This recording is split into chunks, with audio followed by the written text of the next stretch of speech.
Bom dia, meu irmão, bom dia, minha irmã. Hoje é domingo, 21 de fevereiro de 2021 e esta é a sua escola bíblica dominical da Primeira Igreja Batista em Teresópolis, de volta. É muito bom estar com vocês e eu sempre gosto de dizer, e isso me alegra, espero que todos vocês tenham tido uma semana abençoada, estejam animados para uma nova semana de atividades e que nisso também nós cresçamos no conhecimento e na graça do Senhor Jesus Cristo. Nós então vamos dar início à nossa aula de hoje.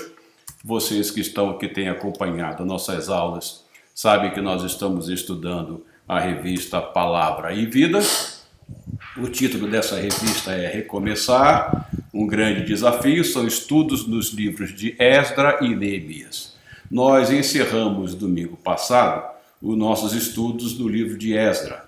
E hoje nós vamos então iniciar os nossos estudos, as nossas lições, baseadas no livro de Neemias. São dois livros extremamente importantes, não só esses dois, mas esses dois associados ao livro de Esther e ao livro de Malaquias, eles que vão fechar o Velho Testamento, porque vão nos relatar todos os fatos importantíssimos que ocorreram em função do retorno do povo do cativeiro da Babilônia. E há um destaque também especial aí para a ação de Esther como rainha dos persas, como ela foi usada por Deus para livrar o povo do extermínio que o inimigo havia arquitetado. Então, 4 livros importantes, e esses livros é que vão fechar o Velho Testamento: Esdra, Neemias, Esther e Malaquias. A lição de hoje, ela tem por título Disposição e Confiança. É a lição número 8. O seu texto base está no livro de Neemias, capítulo 2, verso 18, que nos diz assim: Também lhes contei como Deus tinha sido bondoso comigo e o que o rei me tinha dito. Eles responderam: Sim, vamos começar a reconstrução, e se encorajaram para esse bom projeto. Neemias capítulo 2, verso 18.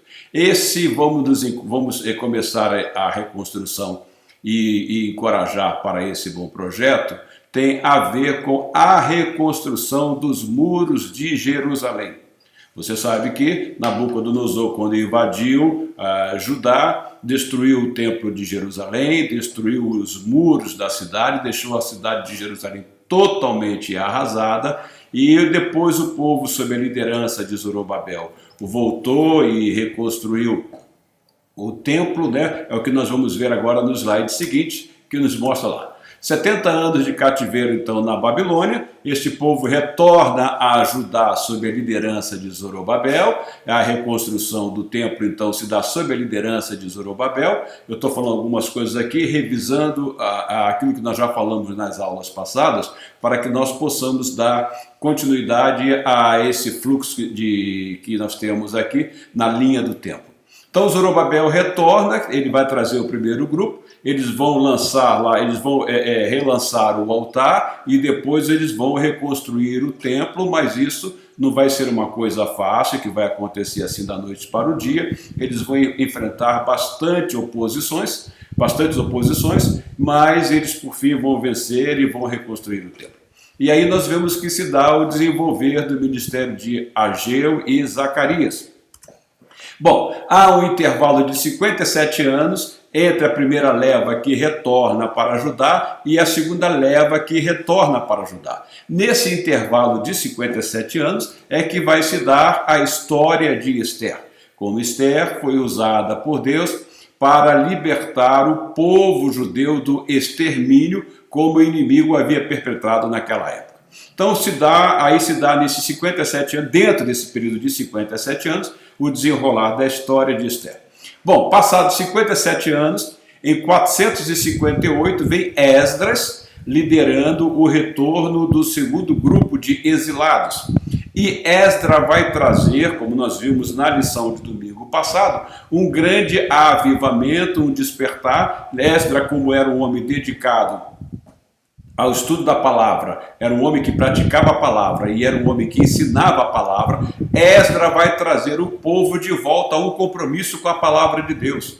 Porque lembre-se que nós falamos na lição do domingo passado, o povo havia se misturado com os povos ao redor, com aqueles que estavam habitando em Jerusalém e em Judá, e eram povos ímpios, povos que adoravam outros deuses. E o que aconteceu? Eles se deram em casamento entre esses povos e este povo então estava voltando a cometer os pecados dos seus antepassados, pecados esses que acabaram por levá-lo, né, ao cativeiro lá na Babilônia.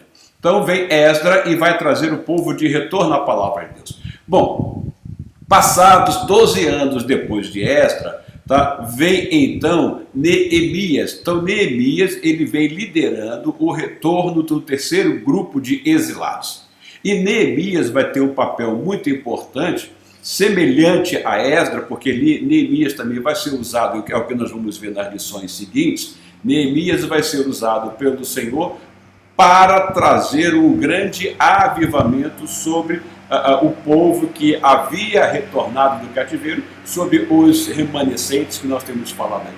Então, sob a liderança de Neemias, há o retorno do terceiro grupo de exilados e vai haver também a reconstrução do templo. Vai haver a reconstrução dos muros de Jerusalém. Domingo que vem nós vamos aumentar um pouquinho mais esse slide. Então vejamos lá. Neemias, a semelhança de Esdras, era alguém que orava e agia. Então veja só, se alguém quer ser usado por Deus, ninguém poderá ser usado por Deus se não tiver uma vida de oração e, consequentemente, uma vida que leve à ação. Né? Embora a etimologia da palavra oração não seja oração mais ação, né? Não seja orar mais ação, mas na realidade, na prática, acaba sendo isso. Nós temos que orar e agir, e Neemias era alguém que fazia isso. Então, ele conhecia o Senhor e a sua palavra, Neemias, então ele conhecia a semelhança também de Esdras. Veja a importância que deve ter a palavra de Deus no exercício de nossos ministérios. Então, Neemias, a semelhança de Esdras, era um profundo conhecedor também da palavra de Deus e ele tinha uma intensa vida de oração. Então, Neemias era alguém que também era dedicado à oração. Então, qual era o contexto de Neemias, então? Veja lá em Neemias, no capítulo 1, do verso 2 ao 4 e o verso 11. Anani, um dos meus irmãos, veio de Judá com alguns outros homens, e eu lhes perguntei acerca dos judeus que restaram, os sobreviventes do cativeiro, e também sobre Jerusalém. E eles me responderam: aqueles que sobreviveram ao cativeiro e estão lá na província, passam por grande sofrimento e humilhação. O muro de Jerusalém foi derrubado, e suas portas foram destruídas pelo fogo. Quando ouvi essas coisas, sentei-me e chorei. Passei dias lamentando, jejuando e orando ao Deus dos céus. Aí, indo para o verso 11, Senhor, que os teus ouvidos estejam atentos à oração deste teu servo e à oração dos teus servos que têm prazer em temer o teu nome. Faze que hoje este teu servo seja bem-sucedido, concedendo-lhe a benevolência deste homem. Nessa época eu era o copeiro do rei. Neemias, então, era alguém que vivia no palácio, era um homem de confiança do rei. Ele era um copeiro do rei, e o copeiro do rei, ele era aquele que zelava pela vida do rei, porque era comum os reis sofrerem atentados, sobretudo envenenamento. Então Neemias era aquele que provava o vinho, que provava o alimento antes que eles fossem servidos ao rei. Então Neemias era um homem de confiança, mas ele estava lá então no palácio, tinha uma vida palaciana, mas era alguém que estava preocupado com os seus parentes, os seus familiares que haviam ficado lá em Judá, na terra onde estavam sepultados os seus pais. E quando ele pede notícias de lá, ele vai ver que o povo está desanimado, humilhado. Aí Neemias vai sentir a dor do povo e vai se envolver com este povo. É o que nós vamos ver agora, à medida que nós formos caminhando nessa lição.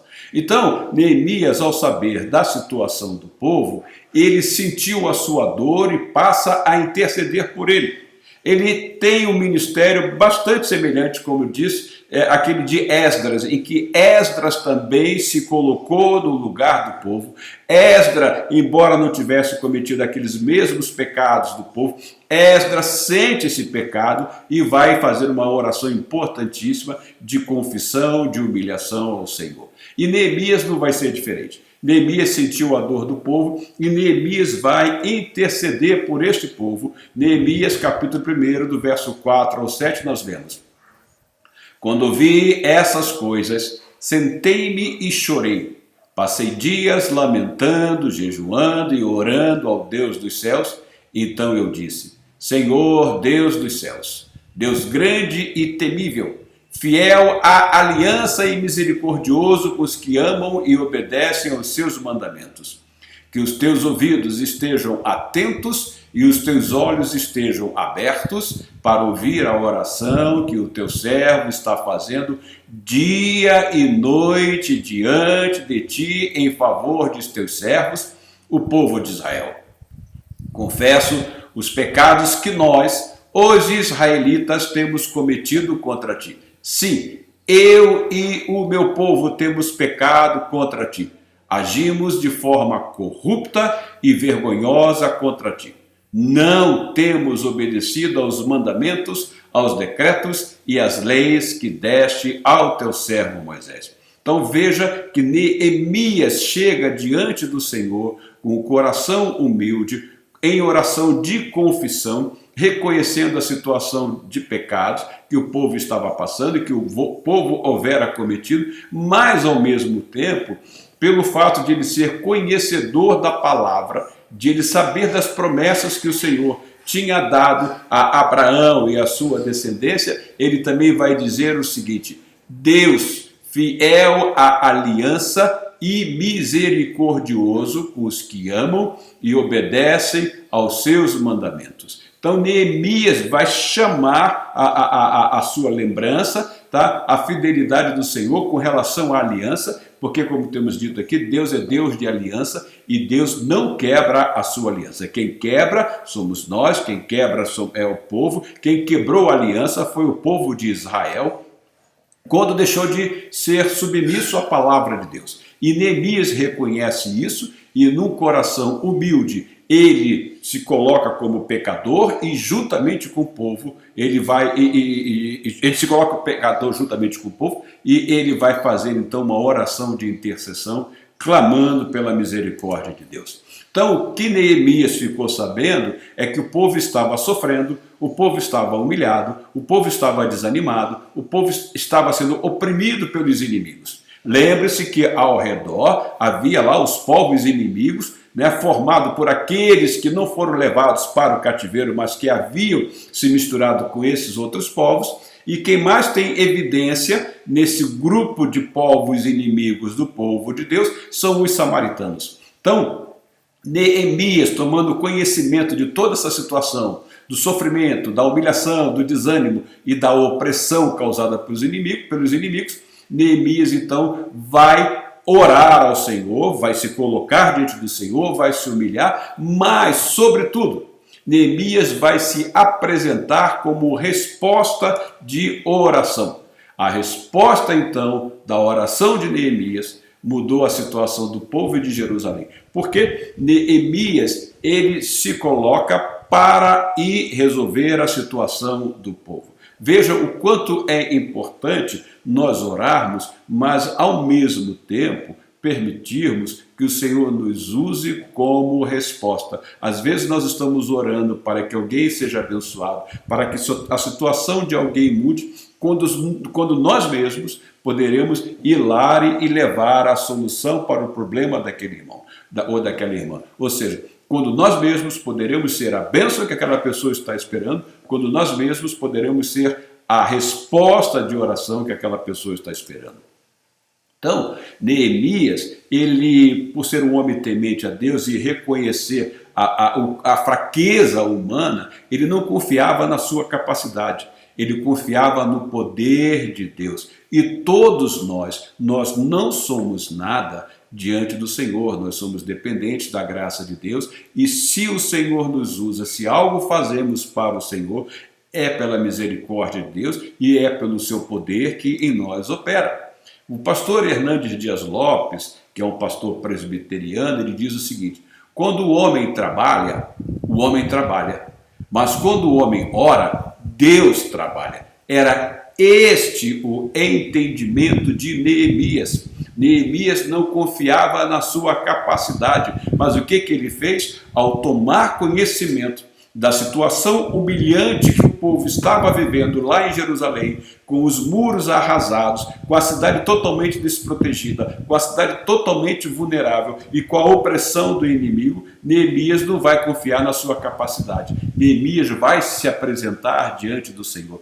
Então Neemias vai orar. Quando Neemias ora, o que Neemias faz? Neemias repassa o trabalho para o Senhor. Então o Senhor vai agir na vida de Neemias. Consequentemente, Neemias vai agir na vida do povo. Então há uma engrenagem perfeita quando nós oramos, porque a oração é que vai trazer a unção, fazendo com que essas engrenagens possam funcionar de maneira harmônica, uma dando propulsão à outra, uma fazendo com que a outra funcione. Então, quando nós oramos, o que nós vemos é que há uma perfeita sinergia entre Deus e os seus servos e o seu povo. Então, quando o homem trabalha, mas quando o homem ora, é Deus quem trabalha. Então, Neemias, antes de começar a agir, ele se humilhou, ele chorou, ele orou e jejuou por 4 meses. Do mês de Quisleu ao mês de Nisan. Se você vir lá o calendário judaico, você vai ver que há justamente um período de 4 meses entre esses meses de Quisleu e o mês de Nisan. Então Neemias se dedicou um bom tempo à oração. Neemias não era um imediatista. Nós hoje vivemos numa sociedade que quer tudo para ontem, sobretudo pelo fato de nós termos hoje facilidade de comunicações que são extremamente rápidas. Mas Neemias, ele vai orar, ele chorou, ele orou, jejuou por 4 meses. Veja o quanto é importante. Quando nós queremos nos colocar à disposição, quando nós queremos levar ânimo para outras pessoas, para outros irmãos que estão desanimados, se nós quisermos levar disposição e ânimo, aliás, disposição e ânimo é o título da nossa lição de hoje, nós temos que, de fato, ter dedicação ao Senhor e aguardar com paciência a resposta do Senhor. Então, Neemias, no capítulo 1, verso 1, nós vimos as palavras de Neemias, filho de Acalias, no mês de Quisleu, no 20º ano, enquanto eu estava na cidade de Suzã. Então, ele vai começar a se colocar diante do Senhor de forma humilde, e chorar em jejum pelo povo, e prosseguindo, nós vamos ver em Neemias capítulo 2, verso 1. No mês de Nisan, do 20º ano do rei Artaxerxes, na hora de servir-lhe o vinho, levei-o ao rei. Nunca antes eu tinha estado triste na presença dele. Neemias estava triste em função das notícias que ele recebera da situação do povo lá em Jerusalém. E do momento que ele teve a notícia até o momento que ele pôde chegar diante do rei, se passaram 4 meses de choro, de oração e de jejum. Então Neemias, ele aguardou o momento certo de agir. Ele não foi logo para a ação, porque quando se parte logo para a ação, significa que nós não estamos colocando o Senhor na frente. Mas Elias, disposto a levar disposição e ânimo e confiança ao povo, Neemias então partiu para a maior de todas as armas, que é a oração. Então, ele aguardou o tempo de Deus para falar ao rei e para falar ao povo. Vejamos lá em Neemias, no capítulo 2, dos versos 4 a 6, versos 11, 12 e 16. O rei me disse: o que você gostaria de pedir? Veja que o rei faz uma pergunta e antes de ele responder esta pergunta, o que Neemias faz? Vai buscar a direção de Deus. Aí eu coloquei aí em vermelho. Então orei ao Deus dos céus e respondi ao rei. O rei faz a pergunta, Neemias não é imediatista, Neemias com calma vai buscar ao Senhor para depois dar a resposta ao rei. Aí o que Neemias vai falar ao rei? Se for do agrado do rei, e se o seu servo puder contar com a benevolência do rei, que ele me deixe ir à cidade de Judá, onde meus pais estão enterrados, para que eu possa reconstruí-la. Então o rei, com a rainha sentada ao seu lado, perguntou-me: quanto tempo levará a viagem? Quando você voltará? Marquei um prazo com o rei, e ele concordou que eu fosse. Veja que Neemias assume um compromisso diante de Deus e assume também um compromisso com o rei. Neemias é alguém que vai ajudar a Jerusalém com um prazo determinado para cumprir uma missão. Quanto tempo levará a viagem? Quando você voltará? Marquei um prazo com o rei e ele concordou que eu fosse.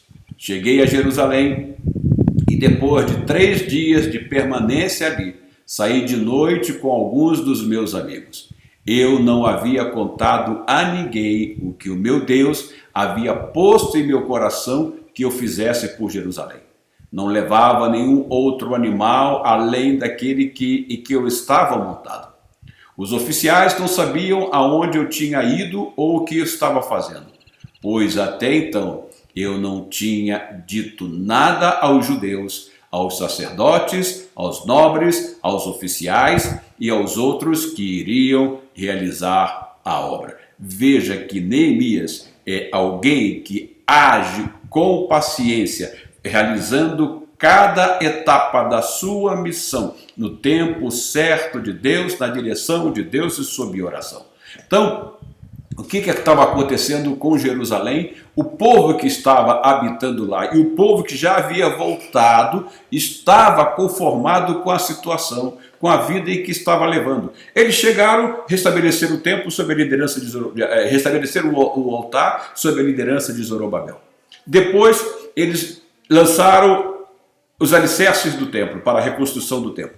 Pararam desanimados porque o inimigo os atacou, os inimigos tiraram deles todo o ânimo que havia e eles deixaram a construção do templo de lado e passaram a dedicar-se à construção de suas casas e ao viver deles, passaram a se preocupar com a subsistência deles. Mas aí eles reconstroem o muro, eles reconstroem o templo, digo, mas havia ainda algo mais a ser feito. A cidade estava vulnerável, os muros em ruínas, mas eles se conformaram com aquilo, estavam levando uma vida achando que aquilo era normal para eles. Então, os muros de Jerusalém estavam em ruínas e a cidade estava vulnerável, mas para eles aquilo era normal. Era normal. Veja, como servos do Senhor, nós somos chamados para uma vida dinâmica, não de comodismo. O povo de Deus que havia voltado para ajudar, deveria ter voltado e animado para reconstruir e restabelecer toda a cidade. Mas eles se conformaram. E você sabe que isso acontece com muitos de nós. Quantos estão vivendo uma vida espiritual de maneira indiferente, conformados? Olha, está bom para mim, eu já fui batizado, eu faço uma oraçãozinha aqui, eu leio a Bíblia lá uma vez ou outra, a minha vida está indo bem, deixa nessa rotina, eu estou conformado com isso. É vida de comodismo. E nós somos chamados para viver uma vida dinâmica, porque o Senhor Jesus veio para nos dar vida e vida abundante. Vida abundante significa aproveitar a vida aqui enquanto estamos, vivê-la, usufruir, tá? Não quero dizer que você não possa ter seus momentos de prazer e lazer, mas ao mesmo tempo é desfrutar desse privilégio de envolvimento na obra do Senhor. Tudo isso faz parte de um viver abundante que o Senhor Jesus veio nos trazer e que por fim vai se concretizar com a vida eterna. Então, quando o Senhor Jesus veio para nos dar vida abundante, é hoje e no futuro com Ele eternamente. Ele está sempre conosco e nós estaremos para sempre com Ele. E todas essas duas etapas significa que Ele vem nos dar vida abundante e que isso significa vida dinâmica, não vida de comodismo. Nós somos chamados para a ação à semelhança de Neemias. Veja que Neemias se coloca nas mãos do Senhor para ser bênção, para abençoar outros. Então, Neemias, o que vai fazer? Ele chama o povo para o trabalho. Neemias vai tirar o povo desse comodismo, dessa indiferença. E sem o envolvimento do povo, as muralhas continuariam em ruínas e a cidade desguarnecida. Veja o quanto é importante um líder que entende a necessidade do seu povo, que se envolve com o seu povo, que entende a dor do seu povo, o sofrimento do seu povo, a humilhação do seu povo, mas que ao mesmo tempo ele vai arrebanhar esse povo, porque ele entende que o trabalho que nós fazemos para o Senhor, tá? Nós devemos trabalhar como comunidade, como povo. E Neemias enxergava aquele remanescente, aqueles que haviam voltado e aqueles que estavam vivendo lá também. Tá? Neemias enxerga isso como um todo. Então Neemias quer trazer esse todo ao trabalho do Senhor. E é isso que nós devemos fazer. Nós devemos estar todos envolvidos à disposição da obra do Senhor e confiantes que quem realiza em nós a obra é o Senhor e que o Senhor nos usa para que essa obra seja realizada ao mesmo tempo. Então, Neemias, como líder, ele deu o exemplo. Ele é um líder, ele é alguém que busca o Senhor, ele é alguém que confia do Senhor, ele é alguém que está à disposição do Senhor. Então, ele quer levar agora essa disposição e essa confiança para o povo. E como é que ele vai levar essa confiança, essa disposição para o povo? Ele convoca o povo. Ele chama o povo, ele arregimenta o povo. Então, lá em Neemias, no capítulo 2, verso 17, nós vamos ver: venham, vamos reconstruir o muro de Jerusalém, para que não fiquemos mais nesta situação humilhante. União, esforço conjunto, sinergia, é isto que Neemias vai levar ao povo. Então, Neemias chamou o povo à união. Meu irmão, minha irmã, sem união não pode haver crescimento espiritual. Nós estamos aqui para ajudar uns aos outros. É por isso que cada um de nós tem um dom, e os dons, nós não temos os mesmos dons, porque essa diferença de dons permite que nós complementemos o outro, que nós ajudemos o outro, que nós levemos confiança e disposição ao outro.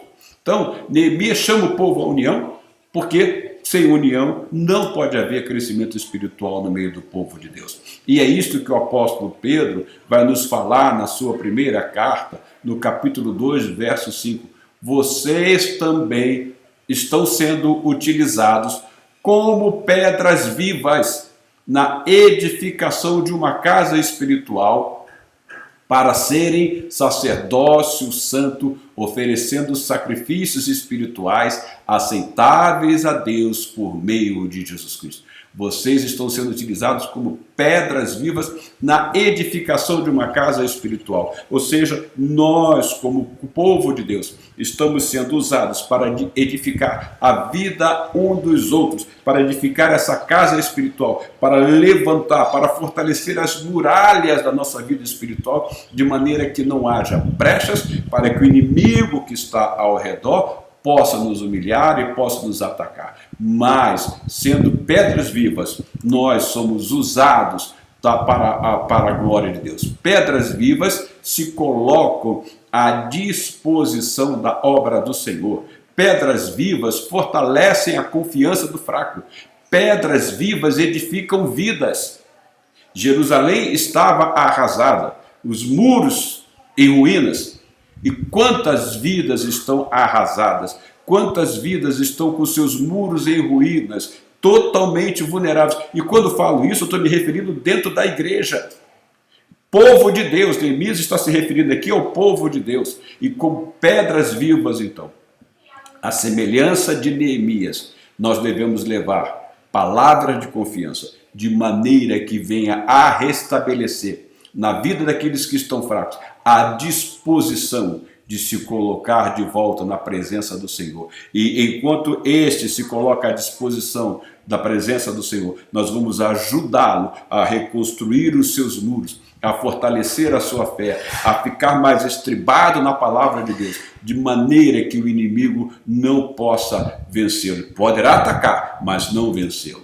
Então, nós somos usados para restaurar vidas. Nós somos usados para levar palavras de disposição e confiança àqueles que estão fracos, àqueles que estão espiritualmente em ruínas. Então, o povo percebeu que a mão do Senhor estava sobre Neemias. Veja só o que nós vamos ver. É o Senhor que nos encoraja para a sua obra. Veja que a primeira coisa que Neemias faz é orar, é buscar o Senhor, porque sem o Senhor nós nada podemos fazer. O Senhor Jesus disse: sem mim vocês nada podem fazer.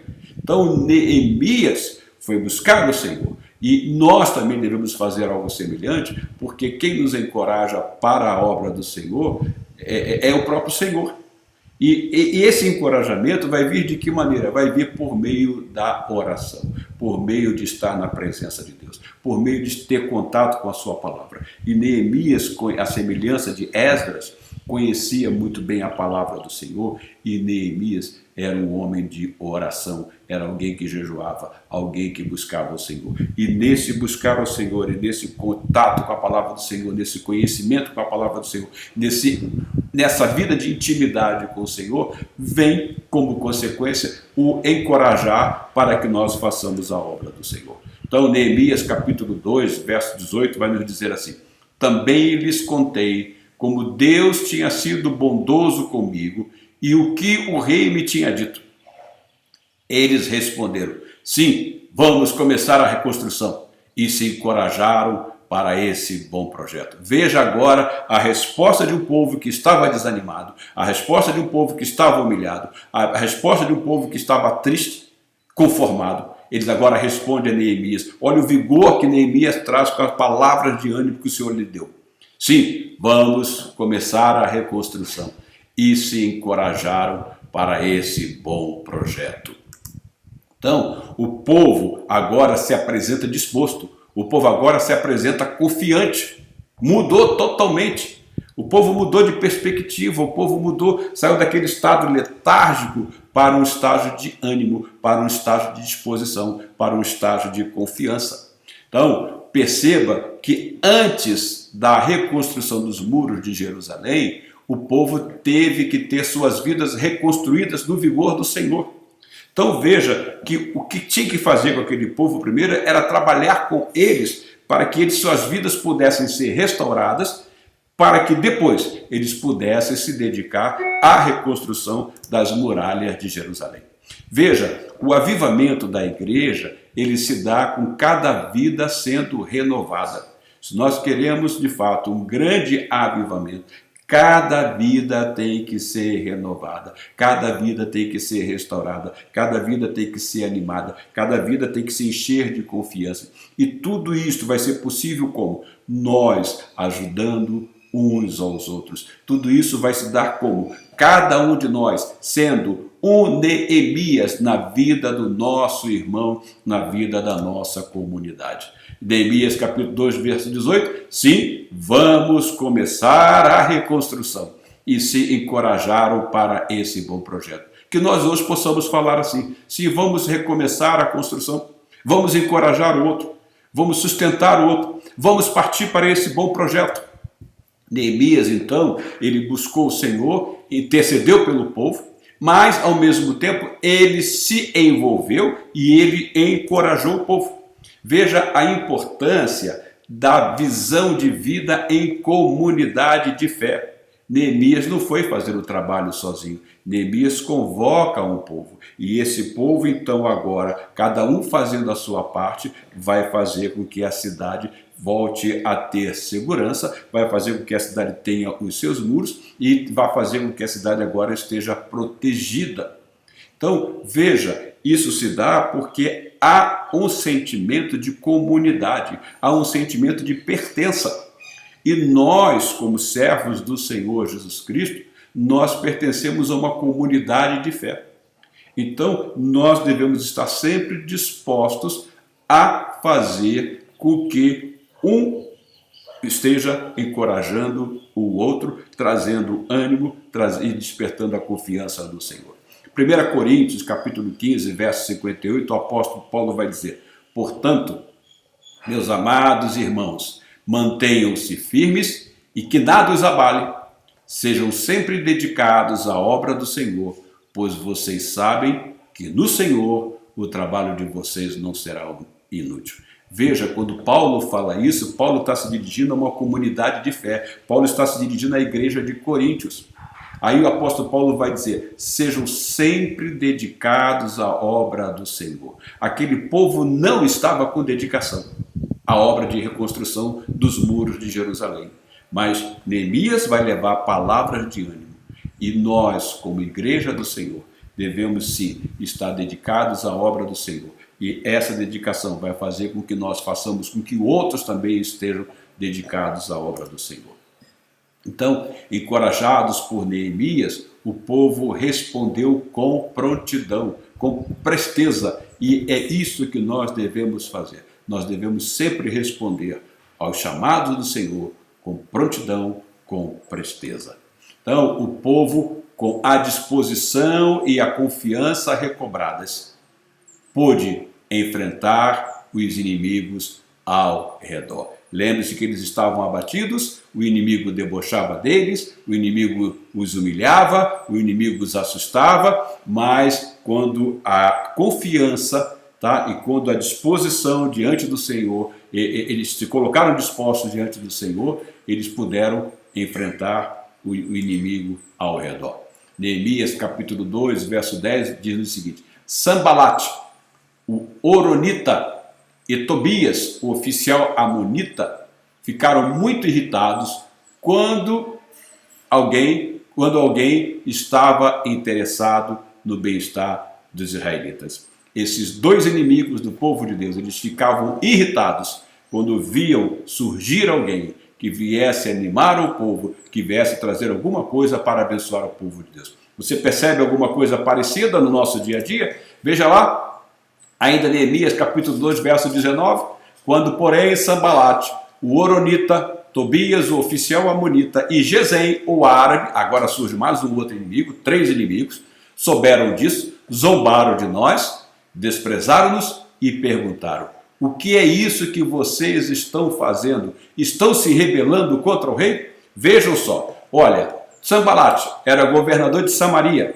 Lembre-se que os samaritanos eram inimigos do povo de Deus. E eles, no início, lembre-se quando Zorobabel começou a lançar os alicerces do templo, eles foram lá oferecer ajuda. Essa ajuda era para desencaminhar o povo de Deus, porque os samaritanos eram inimigos do povo de Deus. Aí surge também Tobias, um nobre amonita, outro inimigo. E surge Gesem, um líder tribal. Agora vejam 3 inimigos que se levantam contra o povo de Deus. Aí o que eles vão dizer? O que é isso que vocês estão fazendo?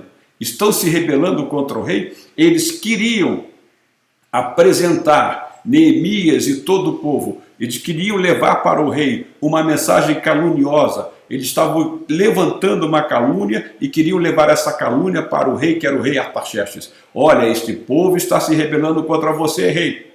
Era esta a intenção desses 3 inimigos. O que acontece, meus irmãos? 3 inimigos: Sanbalate, Tobias e Gesem.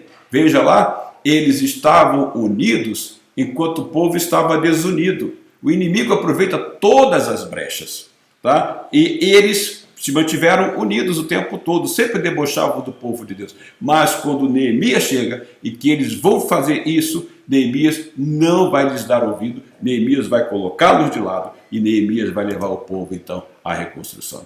Efésios capítulo 6, do verso 11 a 13, o apóstolo Paulo nos diz: vistam toda a armadura de Deus para poderem ficar firmes contra as ciladas do diabo, pois a nossa luta não é contra pessoas, mas contra os poderes e autoridades, contra os dominadores deste mundo de trevas, contra as forças espirituais do mal nas regiões celestiais.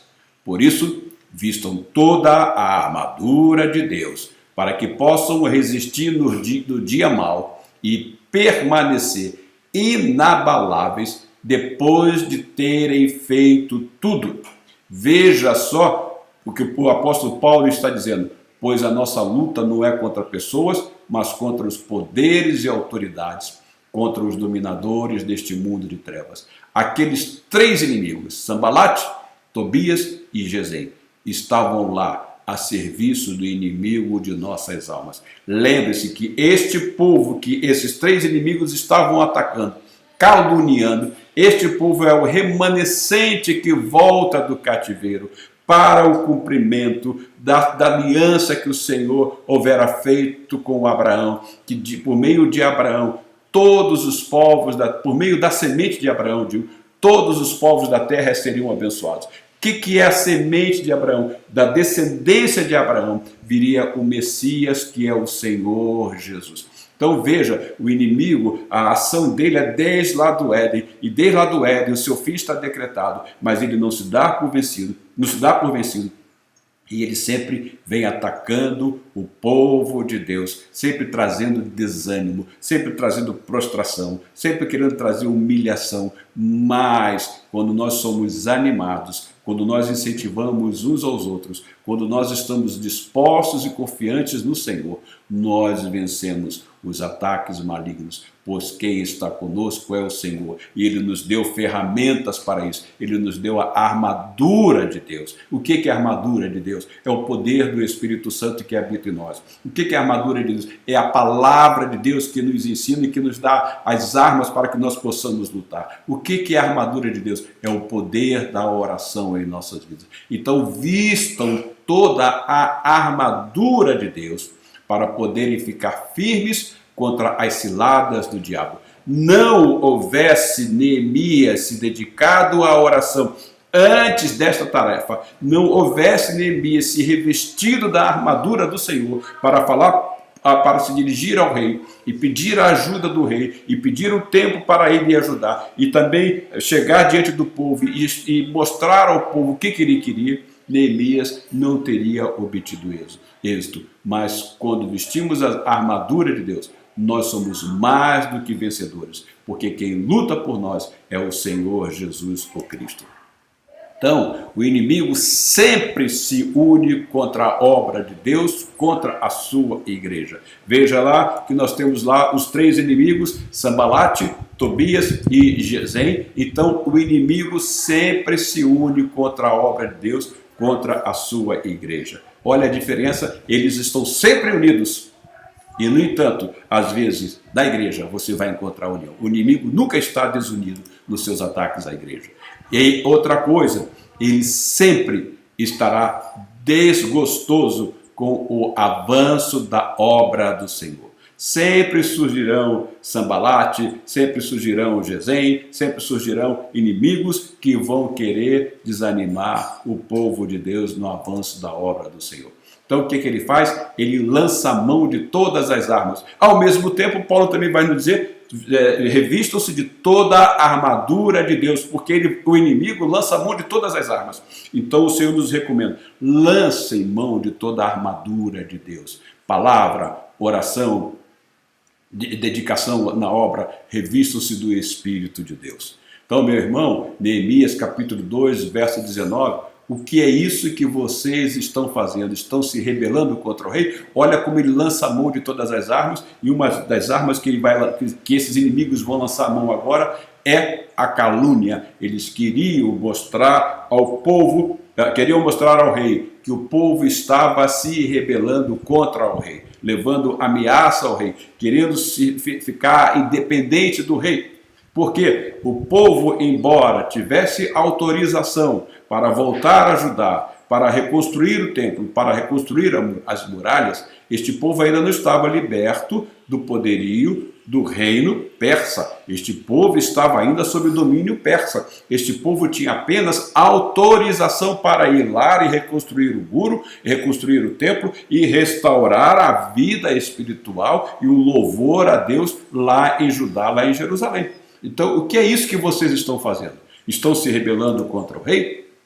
Então, meu irmão, já estamos chegando ao final. Disposição e confiança. E somada disposição e confiança, nós acrescentaríamos aí coragem. E foi isso que nós vimos na vida de Neemias. Disposição, confiança e coragem. E é isso que nós devemos ter também. Disposição.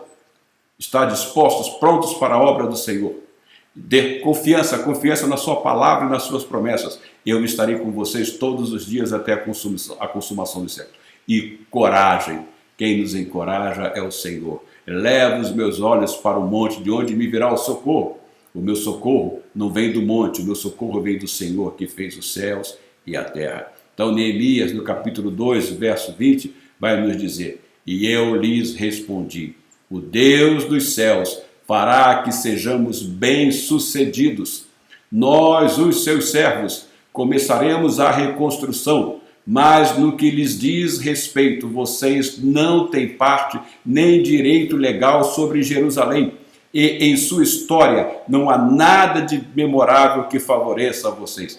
Nós, os seus servos, começaremos a reconstrução, mas no que lhes diz respeito, vocês inimigos, vocês três inimigos, vocês não têm parte nem direito legal sobre Jerusalém. O inimigo não tem parte em nossas vidas. O inimigo não tem parte na igreja. O inimigo não tem direito legal algum sobre a igreja.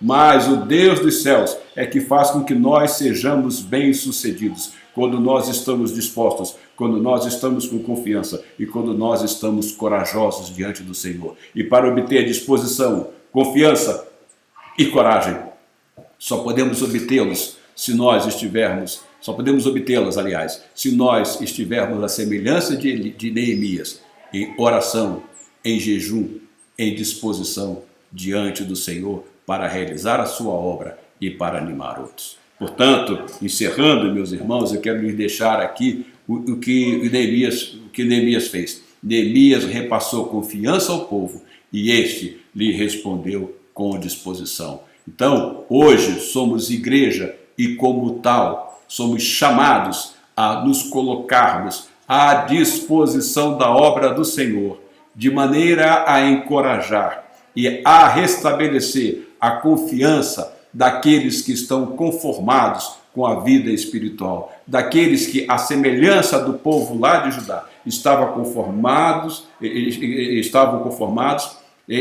conformados em viver em meio às ruínas do muro, eles estavam preocupados com o seu dia a dia. O templo estava já reconstruído, já é o suficiente, não precisamos de mais nada. Mas veja, nós somos templos do Espírito Santo de Deus, mas nós estamos sempre sendo trabalhados pelo Espírito de Deus. E esse trabalhados pelo Espírito de Deus é o usar do Senhor, de outros também que veem nos abençoar. E por fim, encerrando a nossa lição de hoje, o nosso estudo de hoje, fica aqui o que nós vamos encontrar em mais um versículo. Eu quero lhe dizer o seguinte: há vidas e relacionamentos, comunhão, que precisam ser reconstruídas. Há vidas e relacionamentos, comunhão, que precisam ser reconstruídas. E nós vamos ver isto aqui, o que nos diz a palavra de Deus, quando o apóstolo Paulo escreve aos Colossenses, no capítulo 3, do verso 12 ao 14. Portanto, como povo escolhido de Deus, santo e amado, revistam-se de profunda compaixão, bondade, humildade, mansidão e paciência. Suportem-se uns aos outros e perdoem as queixas que tiverem uns contra os outros. Perdoem como o Senhor lhes perdoou. Acima de tudo, porém, revistam-se do amor, que é o elo da perfeição. Este texto aqui do apóstolo Paulo parece-nos ser um raio-x do comportamento, do procedimento da vida de Neemias, do ministério de Neemias. Portanto, como povo escolhido de Deus, santo e amado, é o que nós somos, a semelhança daquele povo que o Senhor preservou e que trouxe o remanescente. Aquele povo era escolhido, aquele povo era santo e amado. Lembre-se, quando eles começam a se misturar, a fazer casamentos mistos, o que o texto nos diz? A semente santa se misturou com os pagãos. Porque aquele povo era santo e amado. Aí, o que o apóstolo Paulo diz? Revistam-se de profunda compaixão, bondade, humildade, mansidão e paciência. Foi isso que Neemias fez. Neemias se colocou no lugar do povo. E Neemias levou palavras de suporte, de ânimo. Aqui quando diz suportem-se uns aos outros, significa apoiem uns aos outros. E perdoe as queixas que tiverem uns contra os outros. Sabe por quê? As queixas trazem desunião. E o povo estava desunido. Neemias, quando convoca o povo à presença do Senhor, esse povo se une novamente. E nós devemos caminhar unidos. Perdoem como o Senhor lhes perdoou.